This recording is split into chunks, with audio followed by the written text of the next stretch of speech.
எல்லாருமே சொல்வாங்க, வினை விதைத்தால் வினை அறுப்பான், நல்லது செய்தா நல்லது வரும். கேப்டன் எப்பயுமே சொல்வார், அரசன் அன்று கொள்வான், தெய்வம் நின்று கொல்லும் என்று சொல்வார்.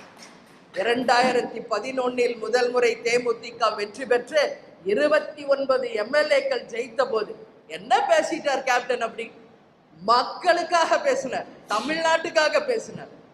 ஏன் தேர்தலுக்கு பிறகு பால் விலை உயர்த்துறீங்க, பஸ் கட்டணத்தை உயர்த்தினாங்க? இது தப்பா? இது தப்பா? மக்களே உங்களை கேட்கிறேன், தமிழ்நாடு மக்களே சிந்திங்க. யாருக்காக பேசினார்?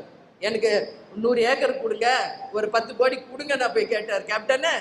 கொடுத்து கொடுத்து சிவந்த கரங்களுக்கு சொந்தக்காரர் கேப்டன். அதை தான் இன்னைக்கு என் கடைகோடி தொண்டரும் ஃபாலோ பண்றாங்க, அதுதான் நாங்களும் ஃபாலோ பண்றோம். ஸோ மக்கள் பிரச்சனையை சட்டசபையில பேசுனதை பர்சனல் வெஞ்சன்ஸா எடுத்து அன்னைக்கு நம்ம தேமுதிக இருக்கிறவங்கள பதவிக்கு காசுக்கு ஆசைப்பட்டவங்கள ஆசை வலை வீசி இழுத்தீங்க. இன்னைக்கு அவங்க நிலையெல்லாம் என்ன அப்படிங்கறத நான் கேள்வி கேட்கிறேன். அன்னைக்கு கேப்டனுக்கும் தேமுதிகவுக்கும் நீங்க இழைத்த அந்த கொடுமை இன்றைக்கு திருப்பி அதிமுகவுக்கு தாவேகா மூலமாக வந்திருக்கு.